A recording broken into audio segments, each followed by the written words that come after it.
President, I move that with the consent of the body that we consider proposed Senate Resolution number 144, taking into consideration proposed Senate Resolution number 17 and 18.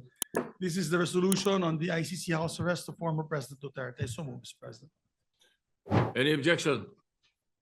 Hearing none, consideration of proposed Senate Resolution 144, taking into consideration number 17 and 18 is now in order. Secretary is directed to read the title of the resolution.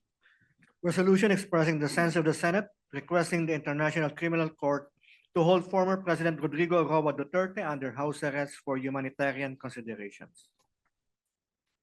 Majority Leader. Thank you, Mr. President. May we recognize our distinguished minority floor leader, Senator Alan Peter Compañero Cayetano, to sponsor the measure. Senator, the Minority Leader, Senator Alan Cayetano is recognized. Thank you, Mr. President. Mr. President, allow me to just say some words that is personal to me as a person, as a Christian, as a Filipino, as a senator of this republic. I remember, Mr. President, na pinag-uusapan kasi yung smuggling ng bigas at nandito po si then Mayor Duterte. In fact, dun muna siya naghintay sa kwarto ni Senator Pia. And in the course of their conversation, tinawag nila ako, we joined. Then may nasabi si Mayor Duterte doon that caught my ear, no? So, sabi niya, Pia, Senator, formal siya, sabi niya, Senators, Senator Pia, Senator Alan, how I deal with criminals in Davao, I take responsibility, and one day, before God, I have to account. Not exact words, but basically ang sinasabi niya, nung na-elect siya, he has to take responsibility, and he knows there is an accounting. Few years later, September 29, 2015, hindi ko po makalimutan, lumipad po ako Davao. I asked him if he's running for president, and I asked him if I could join him. He took a piece of paper, he drew yung mga graduate ng PMA, police, and then pag nagiging colonel, nagiging militar, and then he started talking about corruption and how drugs corrupted the law enforcement, and then how it will spread sa judges, sa politicians, etc. No? Long story short, after that night, instead of asking him to run, sabi niya hindi siya tatakbo, or instead of asking him if I could run as his vice president, lumabas na lang sa bibig ko na if you run, I will be for you. If you choose me, I will campaign with you. If you don't choose me, I am now committed to you. And as we say, the rest is history. There's a lot of things that we have to account for. There's a lot of truths that have to be uncovered on the part of those who are pro-Duterte. There's a firm belief that it was to protect the human rights of all Filipinos, especially against the menace of drugs. On the side of some human rights activists, tingin nila this is some deranged maniac who just wants to kill everyone. So yun yung extremes. But I remember, I think a year, 2 years ago, I met a pastor, nagkukwentuhan kami. Then he said a prayer, then he told me, you know, Alan, God wants you to know that Duterte is not as good as how his supporters describe him to be.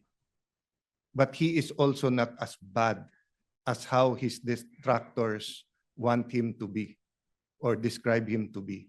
The point is, Mr. President, we can go back and forth about history, but the wheels of justice is moving, whether here in the country or in the ICC. Having said that, I know 3 things. 1, you are presumed innocent until you're proven guilty. And all human rights activists will say, yung tunay ha, hindi yung nagkukunwari na human rights activist. Ang sasabihin po, yung humanitarian treatment. Meron po kasing nagsasabing human rights activist pero siya, bakit siya? Hindi niya binigyan ng due process at pinatay niya.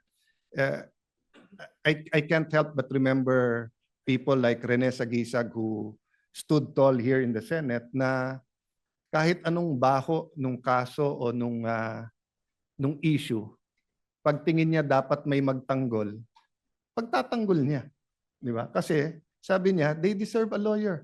No matter how you think they're guilty, etc. So there are a lot of human rights activists we should and we can and we should pay tribute to. But my point is this: it is not against the tenets of human rights to allow any person, especially a former president of the country, to be under house arrest or to be under a country supervised under ICI, especially in the condition of President Duterte, who is 80 years old, who is, well, at least when he was brought there, was mentally strong.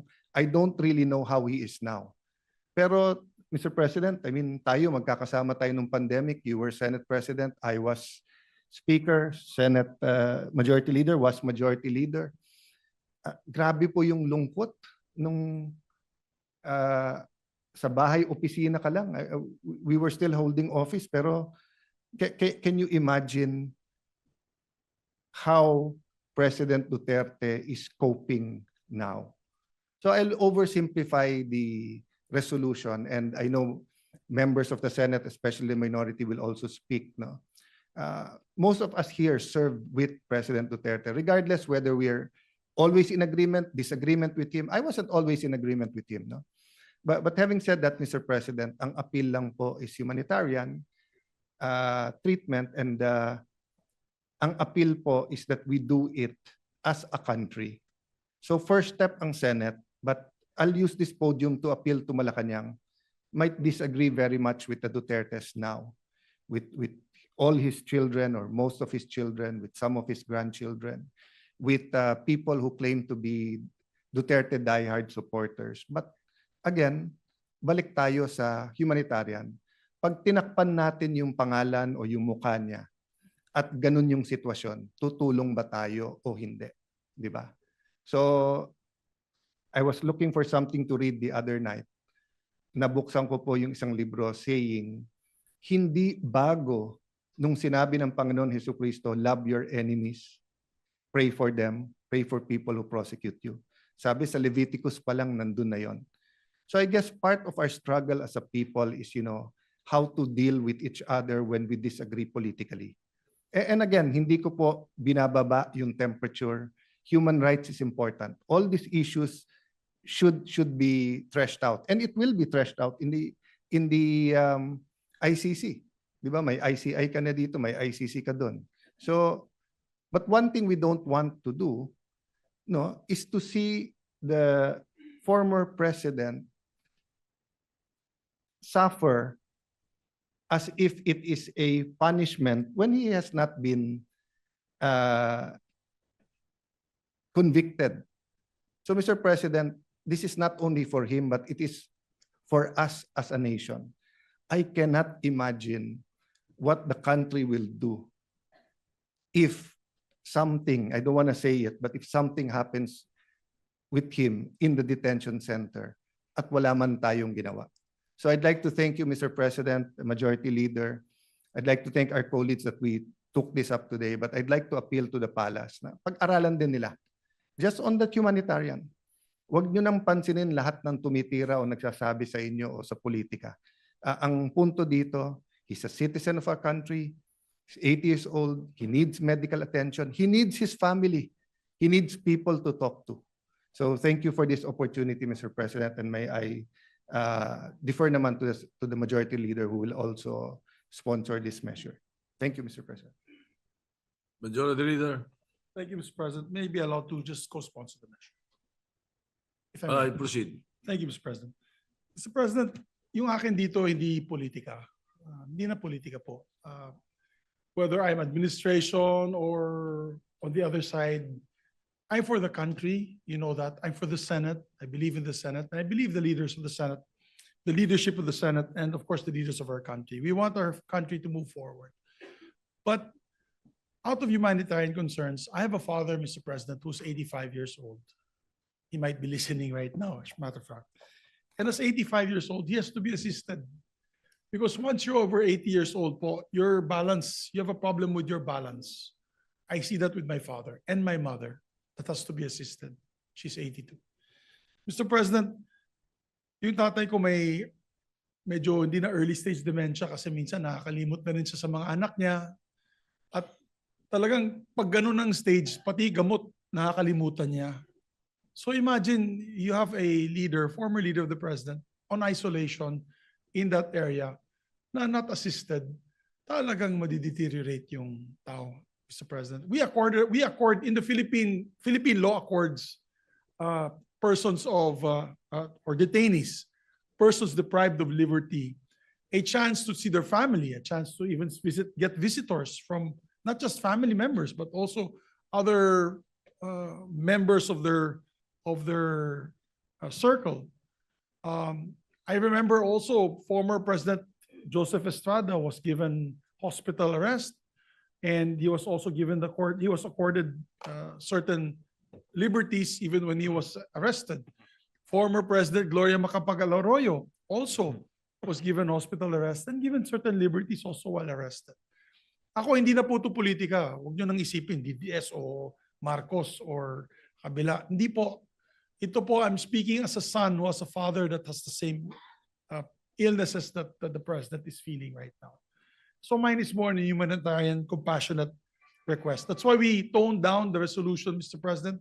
Ginawa ko na lang po one-page resolution, just showing in view of his age and deteriorating health, asking the ICC, we're just appealing to the ICC to allow it within the rules. It's allowed within the rules. As a matter of fact, there has been instances in the past that they granted this kind of privilege to persons with deprived of liberty. So yun lamang po, Mr. President. I don't want to belate the point any further. Hindi po to politika, hindi dahil ganito, ganyan. Walang political color to. It's just for humanitarian reasons, Mr. President. I know some of the families who are victims who would probably be angry at me, and I understand that. Pero yung akin siguro, if the position was done on anybody, sabi nga ni Senator Alan, may it be anyone, as a Filipino citizen, deprived of liberty abroad, we always grant help that we can. As a matter of fact, many death row inmates who've done karumal-dumal na krimen sa ibang bansa na Pilipino ay binibigyan po natin ng legal assistance, and also we try to push for their clemency. As a matter of fact, marami pong binigyan ng clemency in Middle East countries requested by the President. So yun lamang po, Mr. President, and maraming salamat sa ating mga kapatid na nakikinig po sa akin na yun. Mr. President, to co-sponsor the measure, we'd like to also recognize on the line of sponsorship, we have Senator Bato de la Rosa, Senator Bongo, Senator Robin Hood Padilla, and Senator Jinggoy Estrada. May we recognize, Mr. President, Senator Ronald Bato de la Rosa. Senator Ronald De La Rosa is recognized. Thank you, Mr. President. Habang ako'y nag-aaral sa PMA, yung aking tatay ay nilapitan ng mga NPA. At siya ay hinimok na ako ay pahintuin sa PMA para sumali sa NPA. Hindi sumunod ang aking tatay sa kagustuhan ng NPA. Instead, nagpadala sa akin ng telegrama yung aking tatay from Batu, Santa Cruz, Davao del Sur. Telegrama nakarating sa PMA Port del Pilar, Baguio City. Ang laman ng kanyang telegrama ay nakasaad doon, huwag kang mag-resign sa PMA.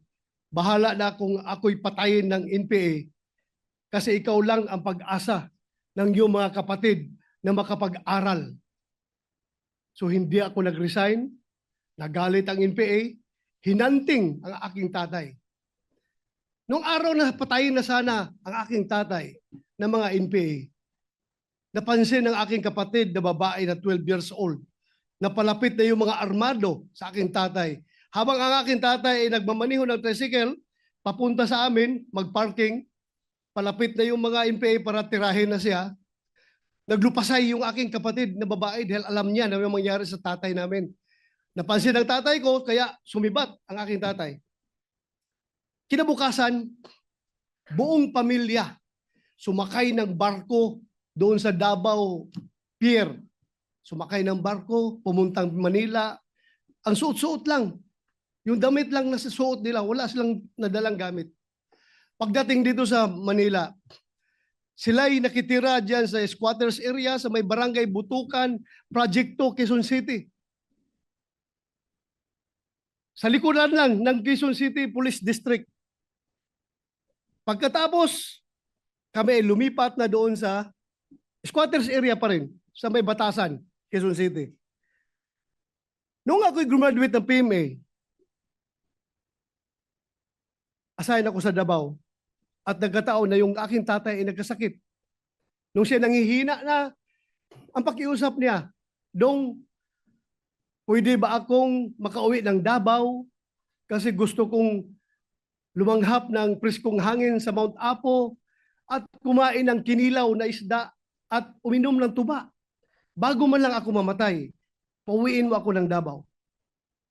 Sabi ko, Tay, hindi ka pwedeng umuwi dahil hanggang ngayon hinahanting ka pa ng NPA sa galit niya sa iyo. At kung uuwi ka, hindi kita mabantayan. Dahil busy ako na sa bundok ako ng Surigao, bundok ng Davao, nag-ooperate ako, naghahanap ng NPA. Ang trabaho ko, hindi kita maalagaan, hindi kita mabantayan. Namatay siya na hindi nakauwi ng Davao. Inuwi namin siya na bangkay na sa Davao. Napakalaki na pagsisisi ko. Sabi ko sana, nakauwi man lang siyang buhay. Ngayon, Mr. President, alam ko, kahit na wala akong direktang komunikasyon kay Pangulong Duterte, alam ko, deep inside my heart, bilang aking pangalawang ama, si Pangulong Duterte, alam ko deep inside my heart na the same message ang gusto niyang iparating sa akin. Bato, pauwiin mo na ako sa Davao para makakain ako ng munggo. Makakain ako ng inuuna na isda. Kaya, pag aking pakiusap ngayon sa ating mga kasamahan sa bulwagang ito, na sana, hindi pa huli ang lahat. Hindi pa huli ang lahat na sana tayo magkakaisa. Kung mabigat man sa kalooban ninyo, ako'y nakikiusap. Na sana, isang tabi muna natin ang politika at ating paghariin sa ating puso ang ating pagiging Pilipino. Na kung saan nakaukit sa ating kultura at sa ating tradisyon ang pagmamahal, pagrespeto, pag-aruga sa mga matatanda, sa may mga sakit, at sa mga mahihina. Yan po ngayon si Pangulong Duterte. He is old, he is sick, and he is very weak. Very weak na hindi na siya makatayo. Hirap na siya makatayo ngayon. Kaya ako pinakiusap sa inyo na sana bago huli ang lahat, alam ko suntok sa buwan itong ating pinapasa na resolution, Mr. President. ICC is beyond our control. Pero at least nakikiusap man lang tayo. Bago man lang pumanaw si Pangulong Duterte, bago man lang siya mamatay, sana maramdaman niya na somehow merong isang sangay o isang sanga ng gobyerno, partikular ang Senado, na nag-iisip na siya ay sana makauwi at mailagay sa house arrest. Yun lang po aking pakiusap, Ginoong Pangulo. Sana suportahan natin ang resolusyon na ito. Maraming salamat at magandang hapon sa ating lahat. Mr. President, Sure, the leader. may we recognize Senator Christopher Bongo. Senator Christopher Bongo is recognized. Mr. President, I rise to appeal to our colleagues to support measures urging the government to advocate before the International Criminal Court for the interim release of former President Rodrigo Duterte or just place the former president under house arrest. Mr. President, I believe that there comes a time when the measure of a nation is not in the strength of its laws, but in the depth of its compassion. Ang tunay na malasakit, simpatya at kalinga natin sa isa't isa ay ang totoong sukat ng ating makatarungan at makataong lipunan. Pilipino rin po si Tatay Digong. Last Saturday, nagpalabas po ng official statement si Vice President Sara Duterte hinggil sa insidente kung saan nadatnan ng mga personnel ng ICC detention facility si Tatay Digong na walang malay. Kinumpirma rin po ito ng kanyang abogado. Kinakailangang dalhin si Tatay Digong sa ospital upang masuri kung meron ba siyang injuries, lalo-lalo na po sa kanyang ulo. Sa totoo lamang po, nung nabalitaan ko po ito, ang sakit, napaluha po ako. Sobra pa po sa tatay ang turing ko sa kanya. At kahit na hindi na po siya presidente, maalala ko December, November, monthly po siya nagpapa-medical check-up sa Cardinal, and he is scheduled nung March 12, December, January, February, March 12 para sa follow-up check-up niya. Kahit linggo po, sinasamahan ko yan. At alam ko po yung mismo yung gamot niya. 27 po yung pinapadala ko sa kanya. Nag-order yung mga nurse niya. Tsaka hindi niya talaga sinasabi kung na-slide siya noon. For the past 3 years, ayaw niyang sabihin sa common law wife niya, sa partner niya si Ma'am Hanilet, na tinatago niya parati sa kanya. Sa akin siya tumatawag. Sabi niya, wag mong sabihin. Ayaw ko nang magpa-check up. At ang makakapagdala sa kanya sa ospital, yung doktor lang po niya.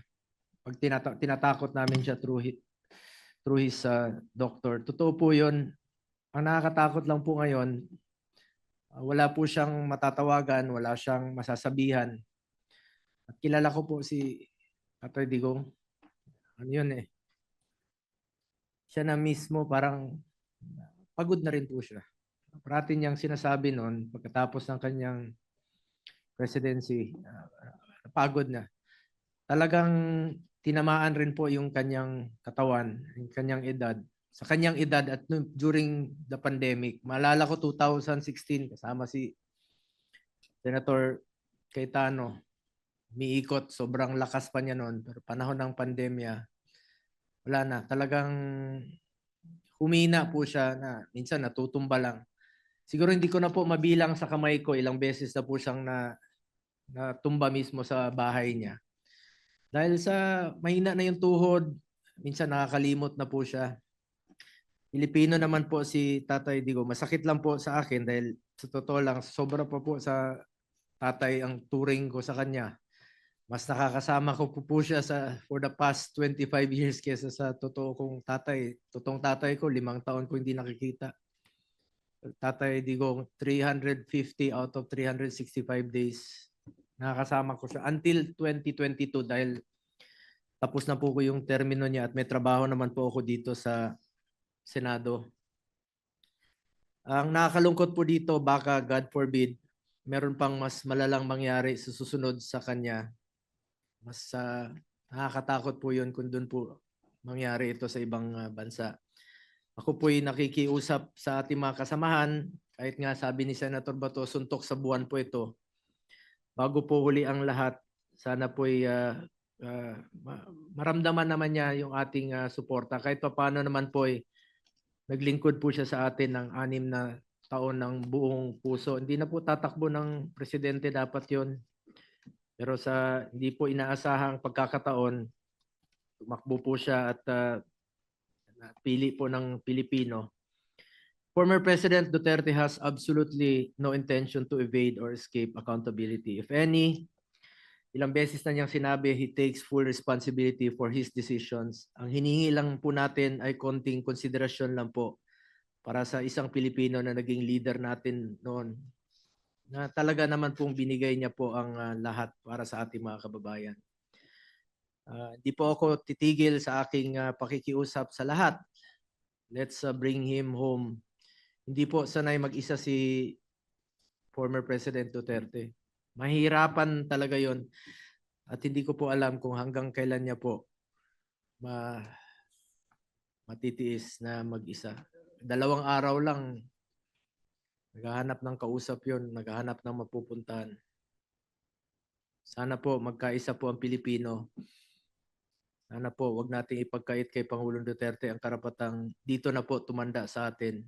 Sana po ay matuldukan na po ang pagkawatak-watak nating mga Pilipino, ang gulo na po ng ating bayan, mas lalong gugulo po kung merong mangyari sa kanya.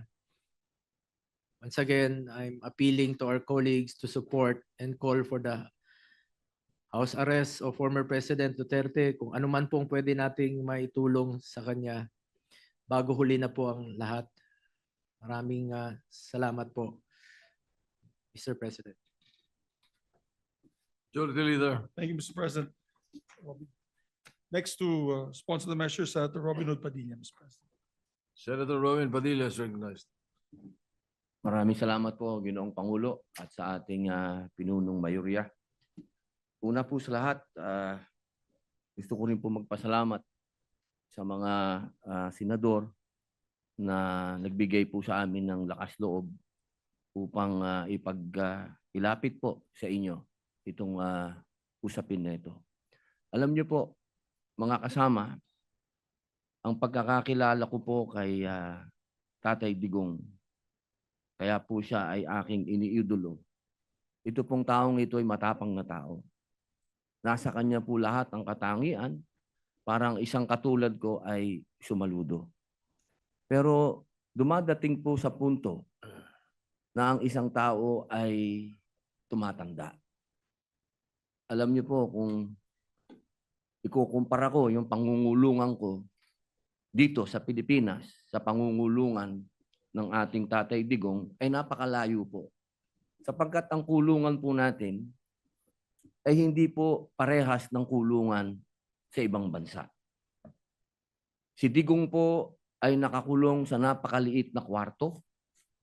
May oras po para siya ay lumabas. Halos buong araw siya po ay nasa loob ng kwarto na yan, na meron lang pong maliit na butas kung saan po inaabot ang kanyang pagkain. Napakahirap po dahil dito po sa atin, sa amin sa Muntinlupa, ang tawag po namin doon Bartolina. Yun po ang itsura ng kilalalagyan ni Tatay Digong. Siya po ay nasa Bartolina. Wala po siya doon nakakausap, wala po siyang nakakakwentuhan, at higit sa lahat, napakahirap po para sa isang nangungulungan na sa ganong edad ay nag-iisa ka, wala pong nag-aasikaso sa iyo. Alam niyo po, ang aking mahal na ina, nung siya po ay nag-umpisa na nagkaroon ng mild dementia, siya po ay 80 years old. Ang aking pong ina ngayon ay 89. Siya po ay may advanced dementia na. Kaya batid ko po kung ano ang hinagpis ng mga nagmamahal kay Tatay Digong. Kung paano po nakakalimot sa kanyang pangalan, nakakalimot sa pangalan ng mga anak niya, nakakalimot sa mga bagay na may kilalaman sa katawan niya, kung kailan siya dudumi, kung kailan siya iihi. Mga bagay po yan na inilalapit ko po sa ating mga kasamahan at sa mga kababayan natin. Kung sana po ay mapagbigyan ang aming kahilingan. Hindi naman po kami humihingi na siya po ay pakawalan. Ang hinihingi po namin, siya po ay maialis sa Bartolina.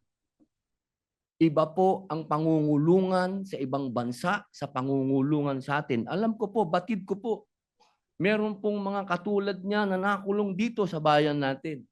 Na mga politiko na nakulong dito sa bayan natin. Pero iba po na hindi ka nakakulong sa sarili mong bayan. Yun lamang po, mga mahal kong kasama dito. Bilang mga Pilipino, isang matandang Pilipino ang merong karamdaman sa kanyang pisikal at mental. Siguro po sa ating mga ugaling revolusyonaryo sa pagkakataong ito, kailangan tayong bumangon at sagipin natin ang ating kababayan. Yun lamang po, maraming salamat. Majority Leader. Thank you, Mr. President. Next to sponsor the measures, no other than Senator Amy Marcos, Mr. President. Mr. President Majority Leader. May I co-sponsor the pending resolution and herewith enter into the records portions of the September 11 defense request for an indefinite adjournment, in particular paragraphs 3, 4, and 7, to wit, all of the medical information collated leads to an overwhelming conclusion that Mr. Duterte suffers from significant cognitive deficiencies that affect his memory, his daily executive functioning, his visual constructive abilities, and his orientation to place and time. This is concluded simultaneously by a neuropsychologist instructed by the medical officer of the ICC Detention Center at the specific request of the registrar. And for this reason, the medical data presented to the pretrial chamber is neither partisan nor self-serving. For the reasons cited above, therefore, I seek your kind humanitarian consideration and a sense of judicial mercy, and urge that we plead for house arrest. Thank you. Thank you, Mr. President. Mr. President, Yes, Majority Leader. next to sponsor Senator Jinggoy Ejercito Estrada. Mr. President. Senator Jingo Estrada is recognized. Thank you, Mr. President. Mr. President, I would like to associate myself with the sponsorship speeches of our colleagues and express my full support on proposed Senate Resolution number 144, expressing the sense of this chamber to request the International Criminal Court to hold former President Duterte under house arrest rather than in a detention facility, to uphold the principles of humanity, irrespective of political interest or other gains. Ginong Pangulo, hindi may kakaila na si dating Pangulong Duterte sa kabila ng mga kontrobersiyang bumabalot sa kanyang administrasyon ay naglingkod sa bayan sa loob ng maraming taon bilang mayor, vice mayor, congressman at bilang kalabing-anim na pangulo ng ating bansa.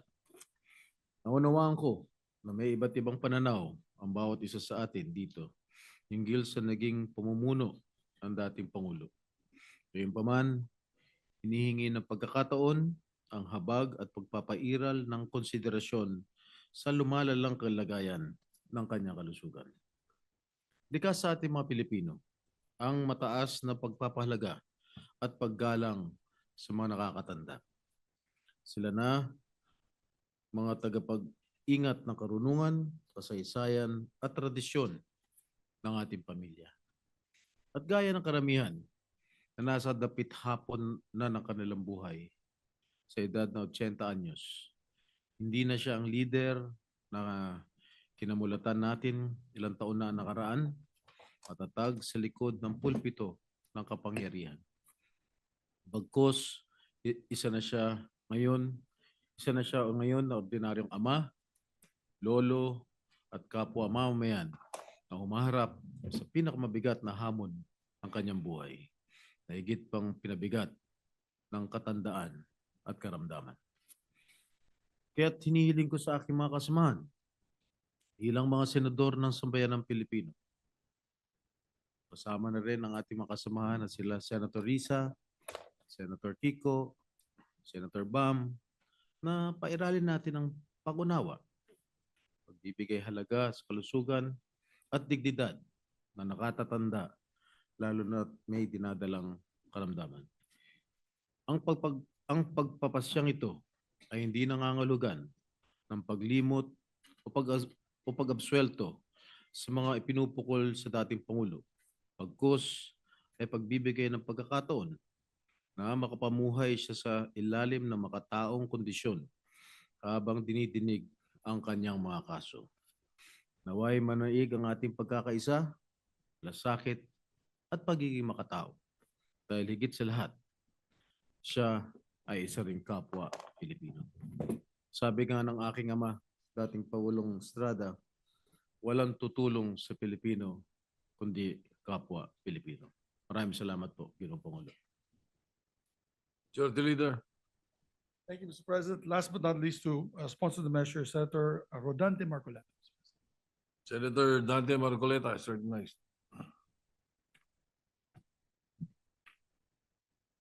Mr. President, distinguished colleagues, I rise today to co-sponsor proposed resolution number 144, urging the International Criminal Court to hold former President Rodrigo Duterte under house arrest. Nais ko pong linawin na tayo ay hindi humihingi ng kalayaan mula sa proseso. Hindi rin po ito pag-uusga sa merito o katotohanan ng mga kaso laban kay dating Pangulong Duterte. Ang panawagan lamang natin ay para sa isang makataong konsiderasyon. That he be allowed to be placed under house arrest given his age and frail medical condition. Mr. President, justice must never be devoid of compassion. Accountability may be demanded, trials may proceed, but at no point should our humanity be surrendered. If the ICC truly claims to uphold the dignity of every human person, then it must not deny this humanitarian plea. Thank you, Mr. President.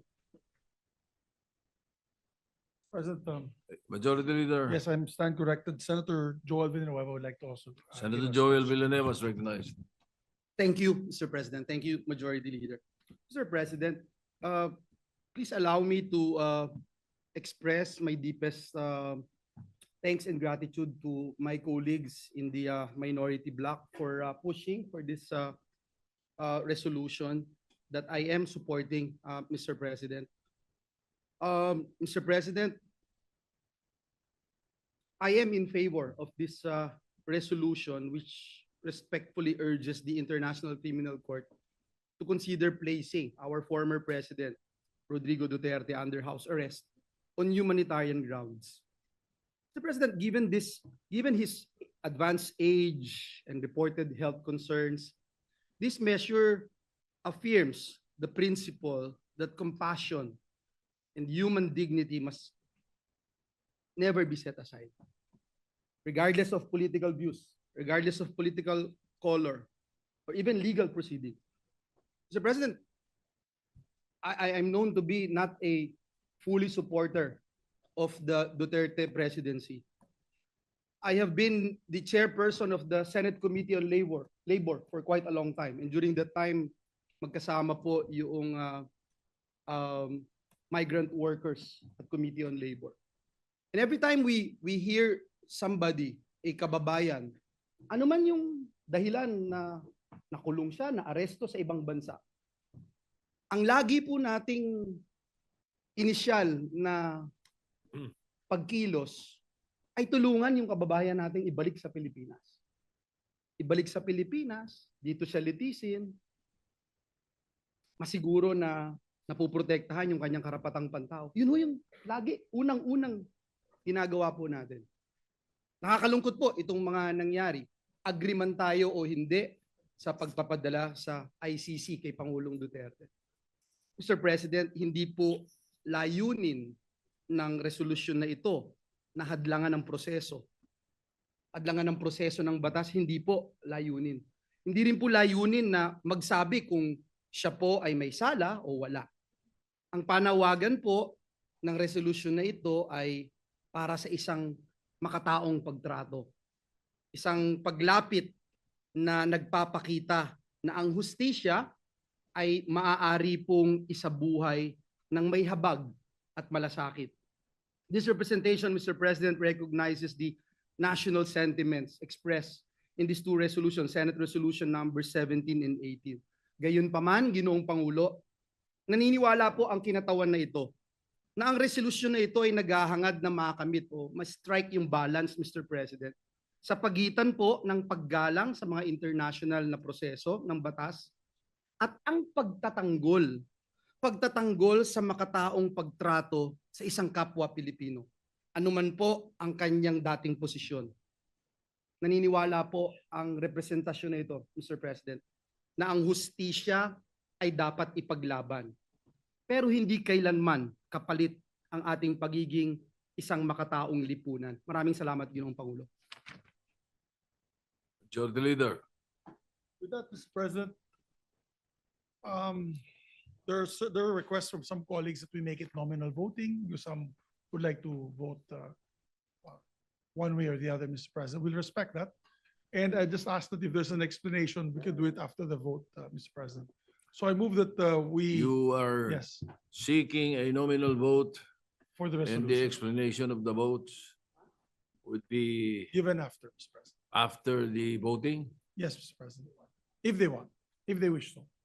Well, what if we would want to explain our vote?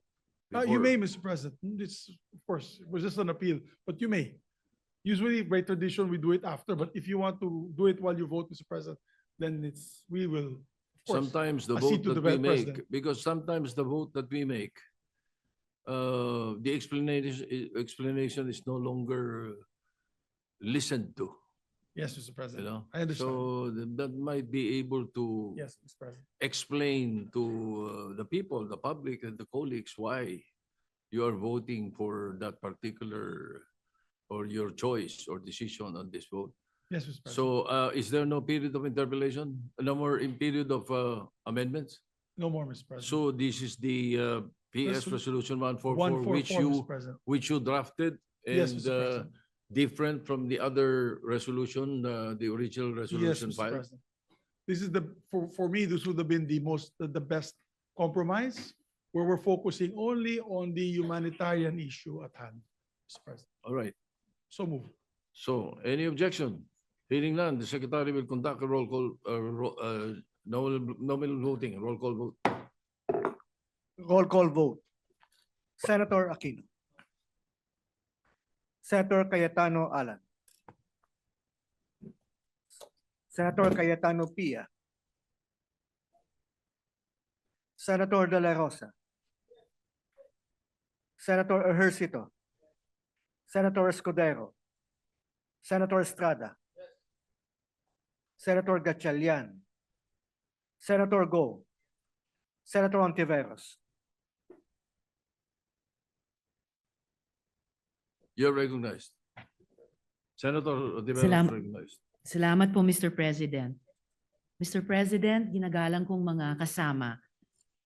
With due respect sa mga may akda at taga-suporta ng resolusyong ito, nakatayo po ako dito para ipaliwanag yung aking boto ng no. Una po, sang-ayon ako na ang humanitarian considerations ay esensyal na bahagi ng hustisya. At tama ang dapat ma-concern tayo sa general welfare at dignidad ng lahat ng mga Pilipinong nasa ibang bansa, ng lahat ng ating mga nakatatanda, at ng lahat ng mga persons deprived of liberty. Pero Mr. President, hindi tayo nagdi-deal sa sufficient facts. Wala pong indikasyon na ang ICC ay nagpapabaya sa pagbantay sa kalusugan at kagalingan ng mga taong nasa kustodiya nila.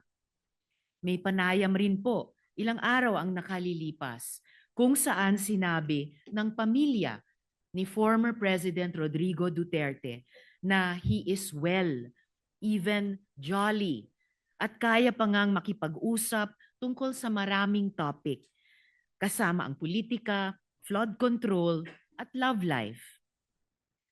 Ang panawagan para ang gobyerno ay mag-advocate para sa interim release o house arrest ni former President Duterte, maaring nakakouch sa humanitarian terms.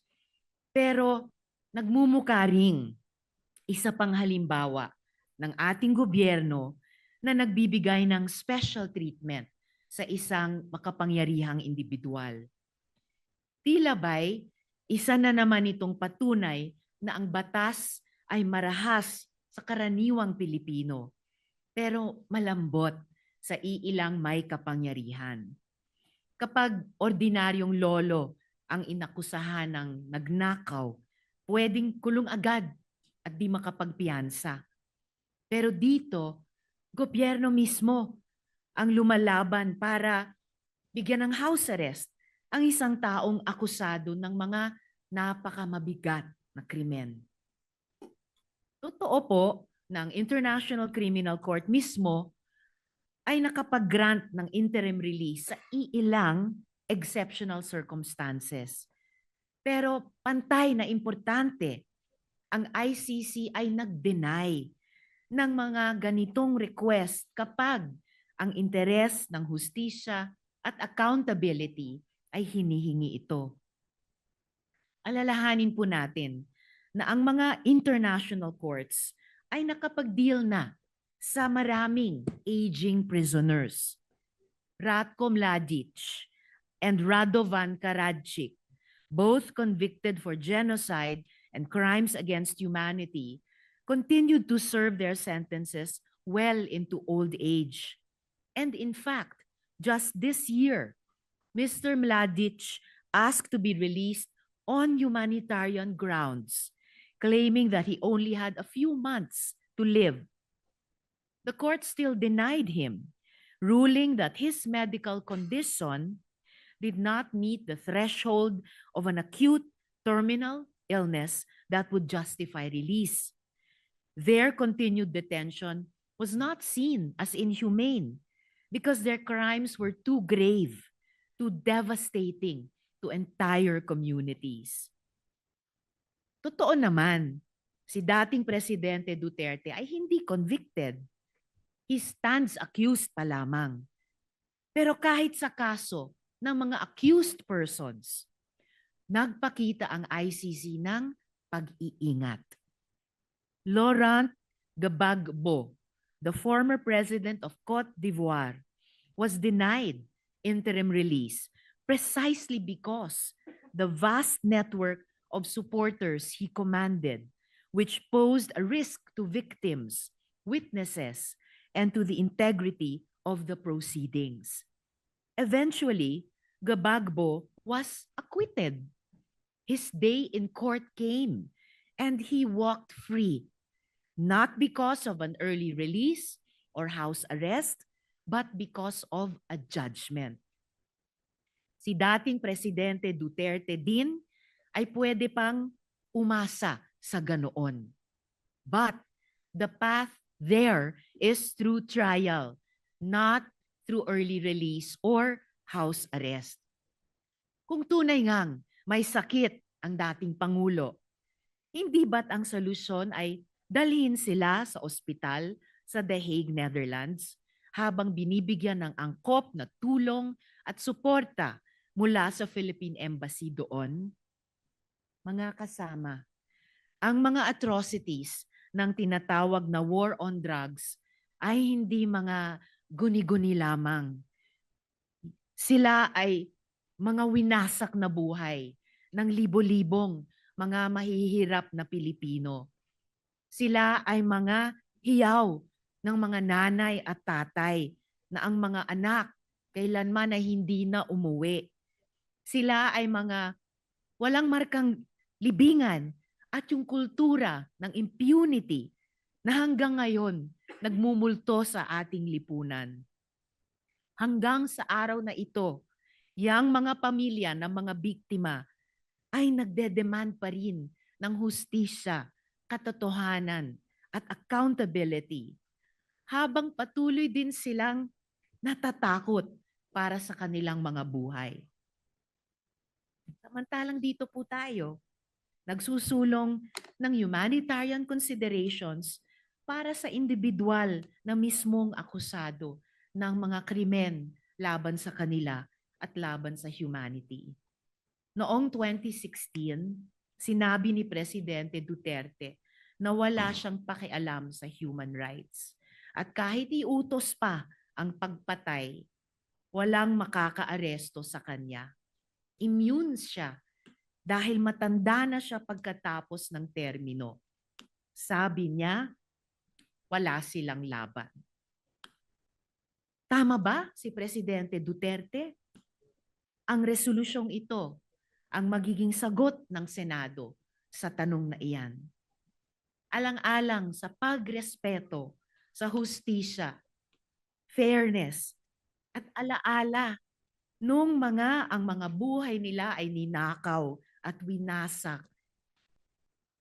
Ipagpaumanhin niyo po, Mr. President at mga kasama, hindi ko po in good conscience masuportahan ang resolusyong ito. Bumoboto po ako ng no. Salamat po, Mr. President. Yes, proceed. Senator Lacson. Thank you, Mr. President. If only for purely humanitarian consideration and for a fellow Filipino who is incarcerated in a foreign land, hindi na po bale na siya ay tunuring kong kaibigan nung siya ay mayor pa ng Davao City. Hindi na po bale na kami nagkakasagutan madalas nung siya ay naging pangulo sa mga isyu ng polisiya tungkol sa katiwalian, tungkol sa kanyang polisiya sa paglaban sa droga. Hindi na po bali lahat yun.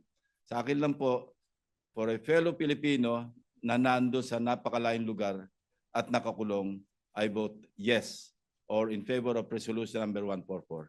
Thank you, Mr. President. Senator Lapid. Senator Legarda. Senator Marcoleta. Senator Marcos. Senator Padilla. Ginoong Pangulo, gusto ko lamang pong ipaliwanag ang aking boto kung bakit ako po'y bumoto ng oo, yes. Ako po'y isa sa mga nauna at nananatiling laging nasa The Hague. At marami po tayong nababalitaan doon, galing po sa mga Pilipino na nandun. Katulad po ng pagkabagok ng ating Tatay Digong, ito po'y natagpuan na walang malay sa kanyang Bartolina at siya po ay nadala sa ospital at doon po ay alhamdulillah wala naman pong nakitang damage sa kanya. Pero hanggang kailan po kaya mangyayari yung ganito na wala pong tayong mababalitaang balita na gigimbal sa ating lahat? Nabanggit po kanina yung mga nakulong doon. Pero hindi po nabanggit ang isang namatay doon. Si Slobodan Milosevic ay namatay po daw ng heart attack sa loob ng ICC. Pero pinaniniwalaan po ng kanyang pamilya na siya po ay nabigyan ng maling gamot. Ito pong mga ganap na ganito, uulitin ko po, kailan po kaya tayo matatapos sa usapin ng politika? Kailan po kaya natin ititindig ang ating pagka-Pilipino at ating ipaglalaban ang kababayan natin na nakakulong sa banyagang bansa at nagdurusa at nag-aantay ng paghuhusga ng mga dayuhan? Yun lamang po. Maraming salamat. Senator Pangilinan.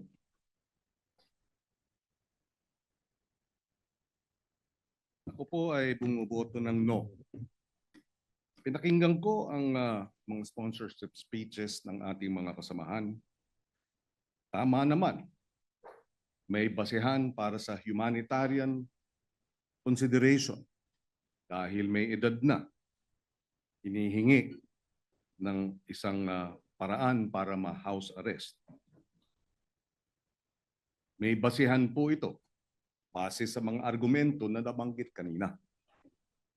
Subalit, gaya ng nabanggit kanina ng ating majority leader na si Senator Zubiri, sinabi niya magagalit ang mga biktima ng EJK. Libo-libo ang pinatay. Libo-libo pa ang nawalan ng ama, ng ina, ng anak, na ang hiling ay hustisya. Tama rin na humingi ng hustisya. Saan tayo papanig? Tama, may basehan ang humanitarian consideration. Ngunit may basehan din yung daing at yung dalamhati at yung masasaktan na libo-libo nating mga kababayan na pinatay. Saan tayo? Humanitarian consideration o sa mga daing ng hinihiling ang hustisya? Bilang chairman ng Committee on Justice and Human Rights. Nais ko mang pumanig sa isang banda. Tungkulin kong pumanig sa mga daing ng naghahanap ng hustisya. I vote no. Senator Tulfo Erwin.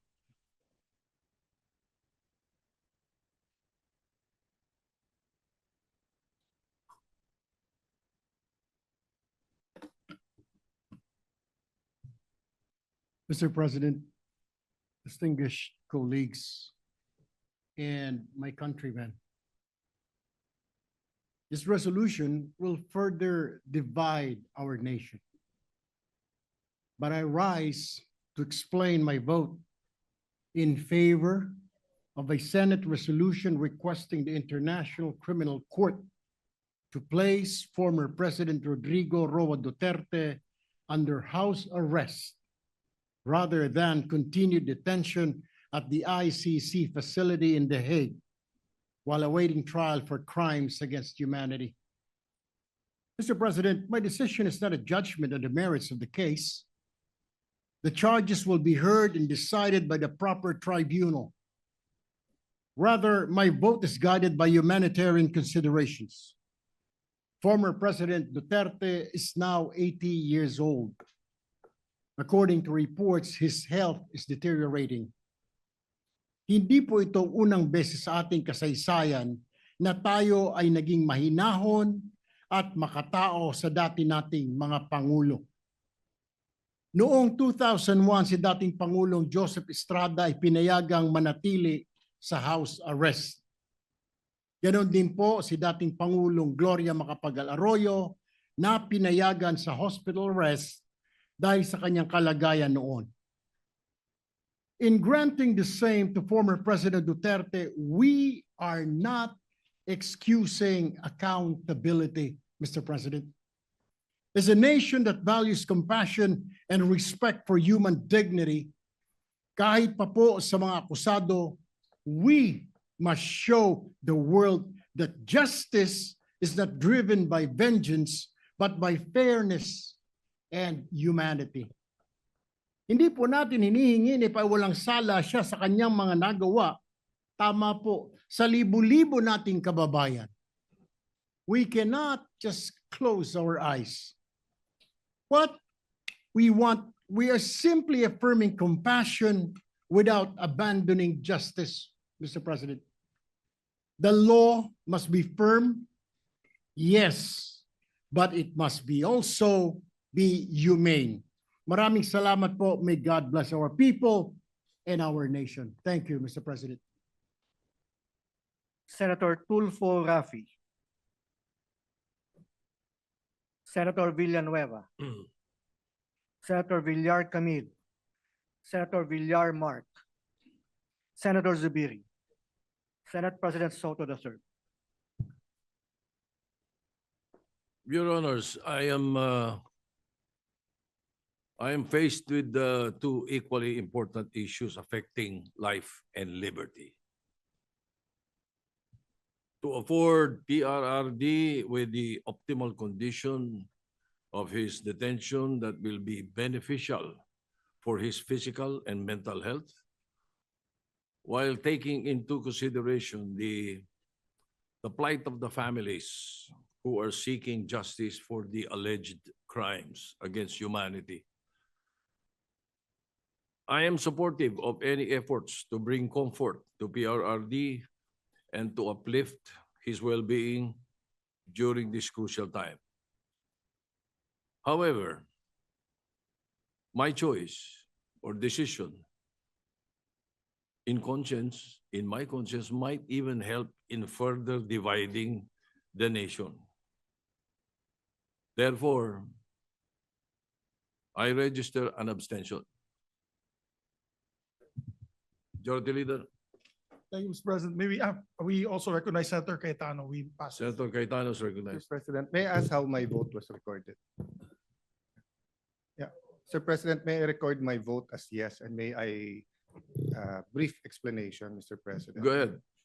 First of all, Mr. President, again, with all due respect din sa mga nagsalita before us who opposed, yung resolution po na ito, kasama lahat ng resolution po na final ng iba't ibang mga miyembro ng Senado, are within the rules of the ICC. Linawin ko po yun kasi parang sinasabi, ito yung mga president, ito yung pwede, ito hindi pwede. Galing nung research nyo, pero ang magde-decide pa rin yan ICC. At ang basehan ng decision nila ay hindi yung presidents ng ibang mga miyembro kasi iba-iba yung sitwasyon natin sitwasyon ng mga accused. So yung rules. Pangalawa po, lahat ng resolution na final natin kasama kay Majority Leader is consistent with each and every human rights convention that the Philippines signed.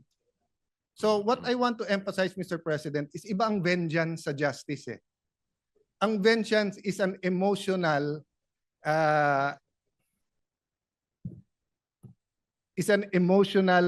impulse of someone who is a victim of injustice.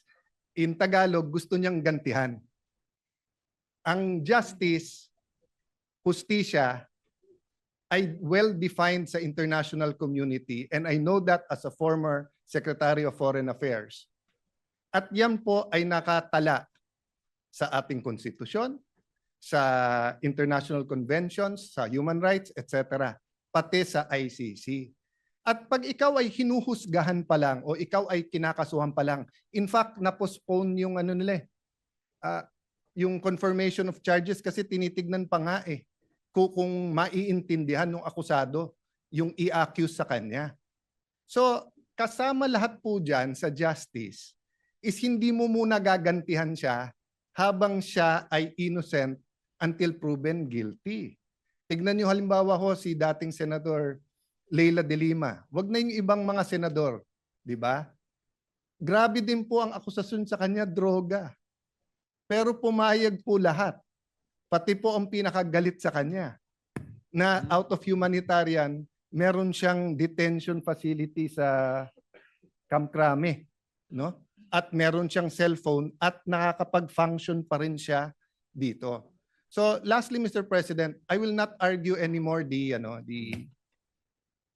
whether the war on drugs was a maniac killing everyone or the war on drugs was precisely to protect the Filipinos because replay na to Ilang beses na napaliwanag to, the facts, ilang beses na present sa international community at saka dito. Just one point, Mr. President. Nung tinignan natin yung dami na namatay nung Aquino administration, ay sing dami nung namatay nung first 2 years nung Duterte administration. Except that during the Aquino administration, through Senator De Lima, pinalitan nila yung definition ng EJK. EJK, kapag yan ay labor union, yan ay human rights leader na napatay. Pero pag ordinaryong tao na napatay, hindi EJK. Biglang pagdating ni Duterte, lahat ng patay na hindi natural causes, EJK. Pero pag kinumpare mo, there was 13 to 16,000 every year in the Aquino and even before Aquino. So again, Mr. President, we're not here to debate that. History will judge. Precisely. Our courts here, the DOJ will that. I just have to reply, Mr. President, kasi nga it was brought up as if yun ang dinidebate natin. Ang dinidebate natin humanitarian. Humanitarian ay walang pakialam sa feelings ng mga posibleng biktima. Kasi ang hustisya po ay bulag. Ay nakatakip po yung mata para nga walang makita, no? So even if I was a victim of a crime here, no, at masakit na makita akong magpiyansa or may house arrest yung inaakusahan ko. Kung yun ang batas at pwede, hindi po dahilan na si Alan ayaw yun. So I vote yes, Mr. President, and I thank our colleagues for putting this on the floor. Thank you, Mr. President. If there is no objection, I will allow Senator Raffy Tulfo to vote because we gave the same we gave the same to the minority leader. Yes, of course. All right, Senator Raffy Tulfo, you're recognized. Mr. President, my dear colleagues, if we will use the reason as a humanitarian, that's why we have to put the former President Rodrigo Duterte under house arrest, I will vote yes. But it should be proven na meron po siyang sakit. Kasi yun po yung lumalabas sa balita na may sakit po siya, matanda na siya, hindi siya kumakain, hindi siya nakakatulog. Then if it's true, I'll cast my vote as yes. Pero without proof na yun nga talaga ang totoong pangyari, then I will abstain. Thank you, Mr. President. Is abstention. Abstention po ako. Thank you. Yeah. Thank you, Mr. President. When we get the result of the vote, Mr. President. We have 15 affirmative votes, 3 negative votes, and 2 abstention. PSR Resolution 144 is hereby adopted. Thank you very much, Mr. President.